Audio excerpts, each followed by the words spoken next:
Hello again, friends, and welcome to another installment of Doc G's Wine and Spirits Review. As you can see, we are back down in my wine cellar today, and you can also see that there is a lot of company here on the table. There's a good explanation for that, which you're going to learn as we do today's spot. I'd like to welcome you to the Cabernet Franc episode. Today I'm going to feature one of my favorite red grapes called Cabernet Franc. And it literally comes from all over in the world. We'll talk about that in a minute. As you can see, it even comes in a rosé version, which I'm going to kind of save for last as dessert. But for now, I'm going to use it to clear my palate before we begin. Cheers and welcome. It's good to see all of you again. So, one of the reasons that I picked Cabernet Franc, and we're getting into a red grape as the summer slowly melts away, and we're now headed full steam ahead into fall. I wanted to get into a red grape that might serve you well as the temperatures start to drop and even as you approach Thanksgiving, because as you'll see, this is a fairly versatile wine that could possibly pair with your Thanksgiving table. So what I'd like to do, and if you remember from the other grapes that we featured when we did Pinot Noir, Chardonnay, and Albarino, etc., I'd like to talk about the flavor profile of the grape. I'd like to talk about where it's grown. I'd like to talk about the different styles that it comes with, and then of course finish with some food pairings and recommendations for the wine itself. So as you can see from the table here, there's quite a few bottles, and I'm going to let those bottles kind of take us through this rather interesting grape. Let me start with the flavor profile. The flavor profile of Cabernet Franc can be described really in two sets of details. One, by the dominant flavors that you'll see across all of these, because I have 7 of them here for you. And I also want to talk about the secondary flavors that may come out depending on the terroir in which the wine is grown. So first of all, your primary flavors, the ones that are going to hit you on the nose and the palate, are blackberry. I like to call it dark fruits. Blackberry, strawberry, and again, darker, ripe strawberry. Cherry for sure. Plum. Could be a little bit of red currant. A lot of those other descriptors that go along with dark and red fruits to describe the flavor in the wine. But cherry, blackberry, and plum, those kind of flavors seem to predominate no matter where the grape is grown in terms of primary aromas and scents. In terms of secondary, you get into some very interesting subtexts with Cabernet Franc. Primarily, green pepper is something that comes out as a secondary. A lot of people pick it up right away. Other spices come out in it. Sometimes they're very earthy, like a Pinot Noir. And again, it depends a lot where it's grown. It's a wine that can actually have cocoa and coffee overtones, vanilla. Again, it depends where it's grown. One of the things that you'll always find about Cab Franc is that it will have a medium tannin. It's not as big as the Cabernet Sauvignon, not as big as some of the other reds like Syrah and Grenache. The tannins tend to be a little bit more muted. And it also has a very nice acidity, which I'll talk about as we sample each one of the wines here today. So what I'd like to do, but first of all, it also, as you can tell, it comes here in rosé. I'm going to set that one aside for now, since our purpose really isn't rosé, but I'll explain that when I get to it. So let me begin. I'm going to break down the flavor profile as we go region by region, and you'll see how extensive this grape is in terms of its footprint around the globe. So I'm going to start with one that is, I'm going to start here on the continent, the American continent, and then we're going to leave and we're going to go 2 other places to show you how prolific Chardonnay on the brain, to show you how prolific Cab Franc is around the world. So let me start with our first one. This is one from, and you've heard me talk about it if you've been following me long enough. I don't know if you can see it. It's Ravines. This is a 2016 estate grown in Ravines, which is on Keuka Lake and the Finger Lakes. That happens to be right here in this first glass. So let's start with that to try to, it's a dark wine. You can see in the glass from here. This one has its muted, a little bit of cherry, a little bit of spice. The acid really hits you when you take a sip of it. And that acid is a good thing in this wine, but it's very smooth, slight tannin, slight draw on the finish. Now the cherry's starting to evolve more in the glass as I'm drinking it. And as I was preparing for this, I wanted you to know all of these wines, because I did a tasting with my wife before we did this, and I said, you have to look at these. Every one of them could be a different wine, but yet as you taste them, you'll start to notice the similarities that make them all Cab Franc. So this one is Ravines from Cayuga Lake, 2015 in the Finger Lakes. So we'll set each one of our friends aside there as we move on to our other ones. Our next one is from one of my favorite wineries, as you've seen before, that I have featured. And this one is from Pedroncelli, from Sonoma County in California. Now, obviously, Cabernet Franc, I forgot to mention, is a wine that really tolerates cool climates very well. It also tolerates warmer climates, and California and Sonoma County is an example. It's just that the wine will be different depending on the climate in which it is grown. So let's take a look at this one. It's also very dark. Much different nose. More of a tendency to be like the Cabernet Sauvignon in California. A little bit more raisiny, not quite as cherry, not a lot of that green pepper that you get on the other Cab Francs.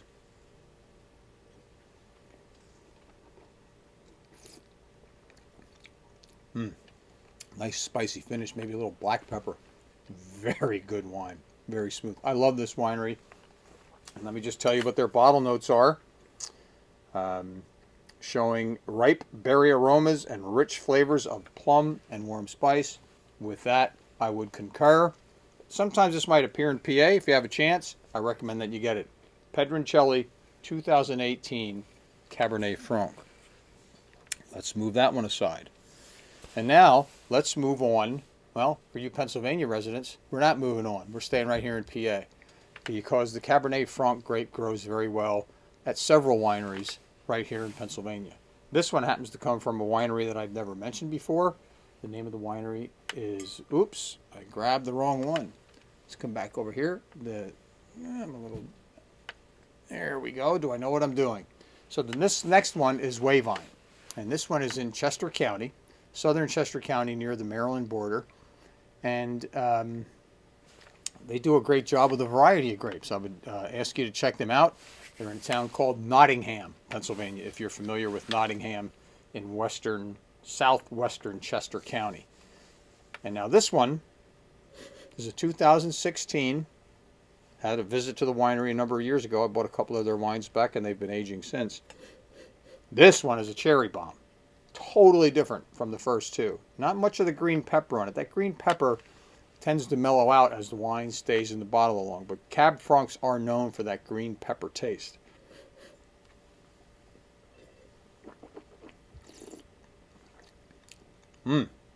That could be a Pinot Noir. It's fantastic. It's doing very well in the bottle. It's a little bit more light-bodied, but it still has a good tannin on it. So that's Wayvine Cabernet Franc. Again, all of these are Cab Francs from Chester County, Pennsylvania. Our next one is from Virginia, and I'll make sure I get the bottle correct this time. This one is from Pollock Vineyards, a 2015 in the Monticello AVA. If you're familiar with Monticello, it's down by Charlottesville, so it's in southern Virginia, off into the central part of the state. Fantastic winery. Pollock is well known in the area down there for their great reds. This one tends to be more like the Wayvine. There's a lot of the cherry, really dark cherry, almost like a little bit of a Kirsch smell. If you've had any Kirschwasser, cherry brandy, it's got that kind of smell. A little bit of a lot of earth, Pinot Noir.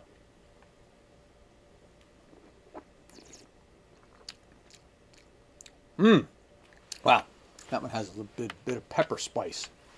on the finish. Not green pepper, but there's a little bit of spice and a really nice bracing acidity to this one.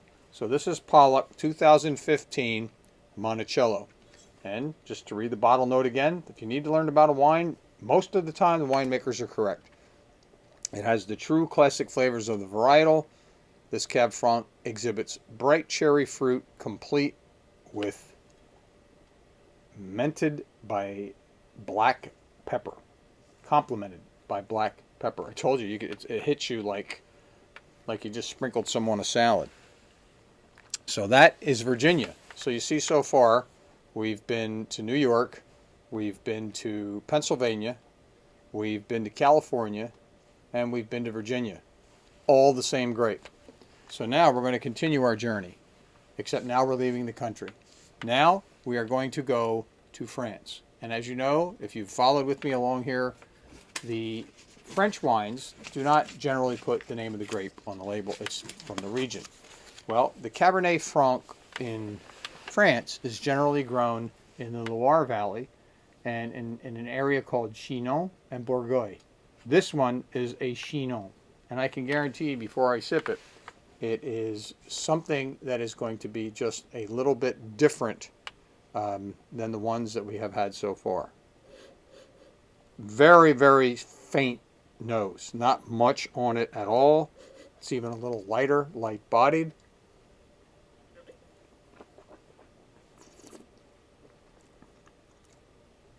Much more subtle. The flavors are all very muted in this one. Very, very much a light body.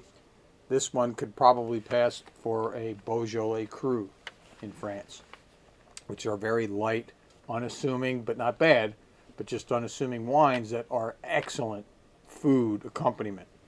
You know, a lot of people say, oh, well, the wine should be big and bad and this and that. I'll be honest with you.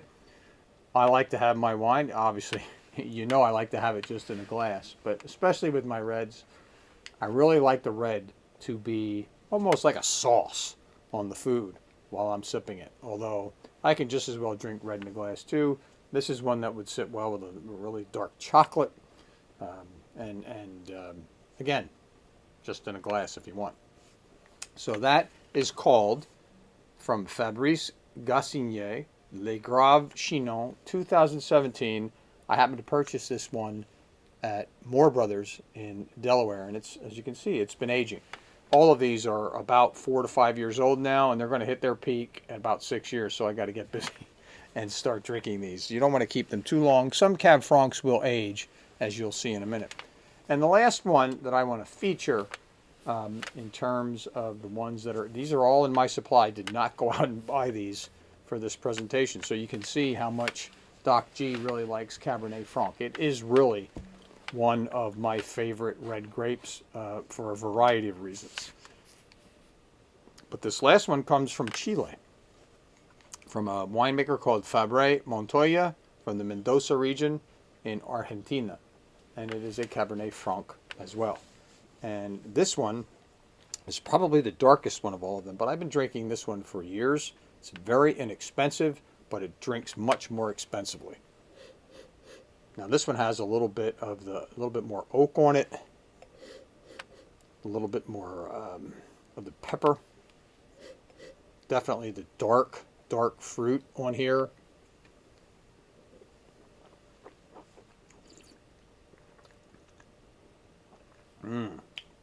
I can't tell you which one's my favorite, but that wasn't a bad way to end in terms of the wines that we're sampling here tonight. So this is a 2015, and again, I can tell you when I bought these, they didn't drink like this. They were a little bit more green, and when that's green, it means the fruits haven't evolved.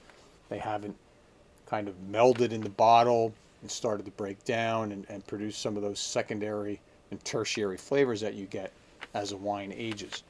You don't want to let Cab Franc age too long, unless you're buying really, really expensive wine and Barolos and things like that. 5 to 7 years for a red, and you need to get it out of the bottle or it's going to start to change. So this one is 6 years out. So like I told you, I got to get busy. So that is my array, ladies and gentlemen, of the Cab Francs that I want to share with you tonight. Now you see there's one lone soldier left here, and I have that there for a reason. I featured this one with you when we did the Bordeaux clip. But the reason that I'm using it here is that I wanted you to see that the Cab Franc grape is also used for blending. Cabernet Franc is used exclusively in Bordeaux right bank and left bank blends in different amounts as they put their wines together. And I can tell you, even though these Cab Francs are not that expensive, when you get these Cab Francs in some of these very expensive Bordeaux's, they're $700 or $800,000 a bottle.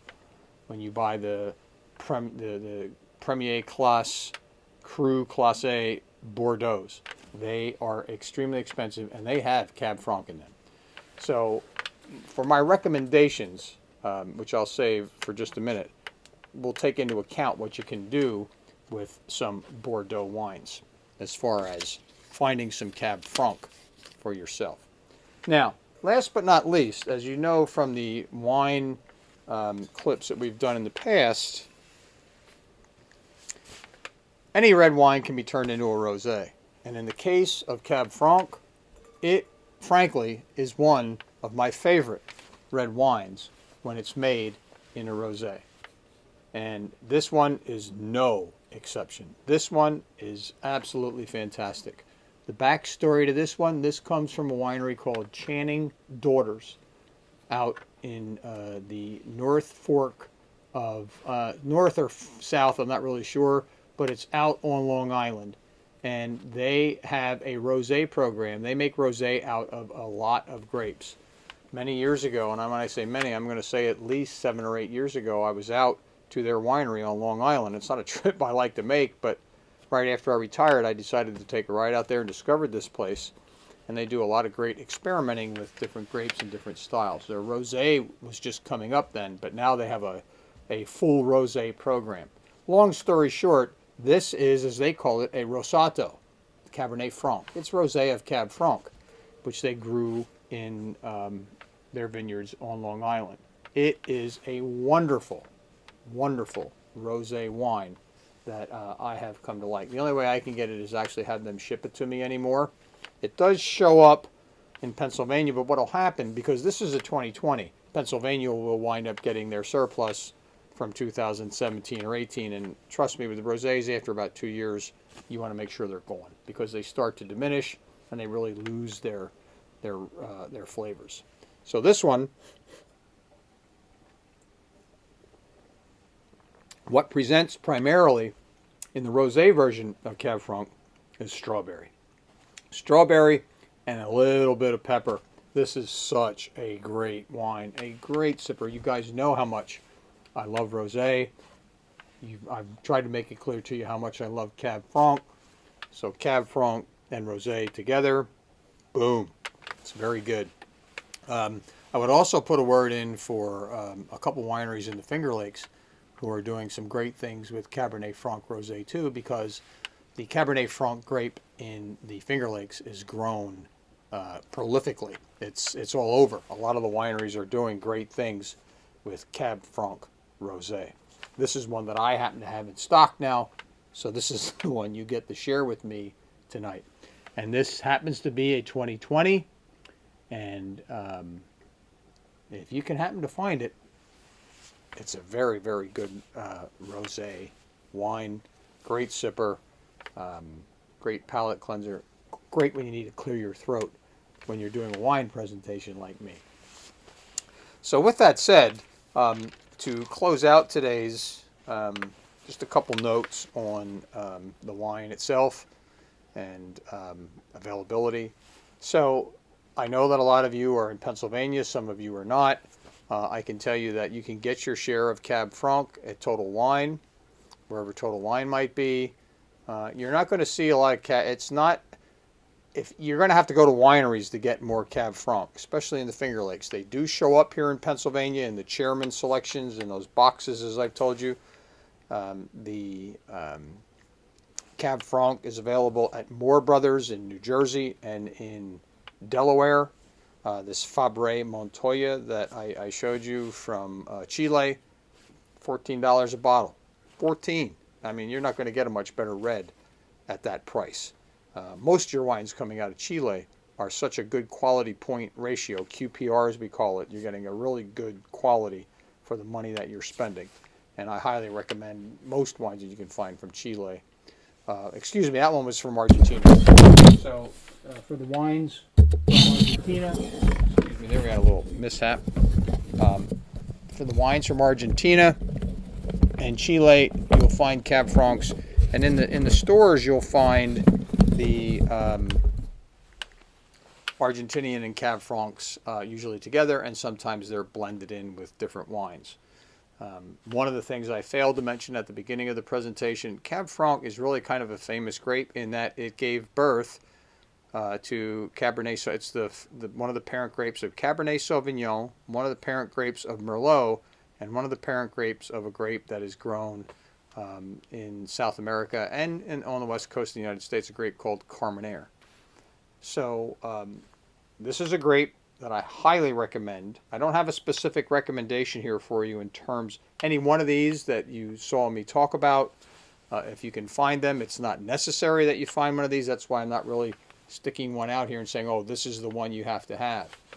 Try to go get yourself a Cab Franc. Look in the store if you see a Chinon, if you see a Bordeaux. You can get a very inexpensive Bordeaux. They're not all very expensive. And they will have some Cab Franc in it, and the Cab Franc tends to stand out. It won't be just single Cab Franc. For those of you that go to wineries around here in Pennsylvania, if you go to Wayvine, if you go to some of the wineries in the Lehigh Valley, I think, trying to think, Stony Run might do a Cab Franc. I'm not sure. I know they have it blended into some of their grapes or some of their wines. And definitely in the Finger Lakes, every other winery is going to feature a Cabernet Franc for you. So it is a grape that's readily available, one that I hope you will seek out, and one that you won't be sorry if you do. So until the next time, thanks for joining me. Cheers, and stay safe.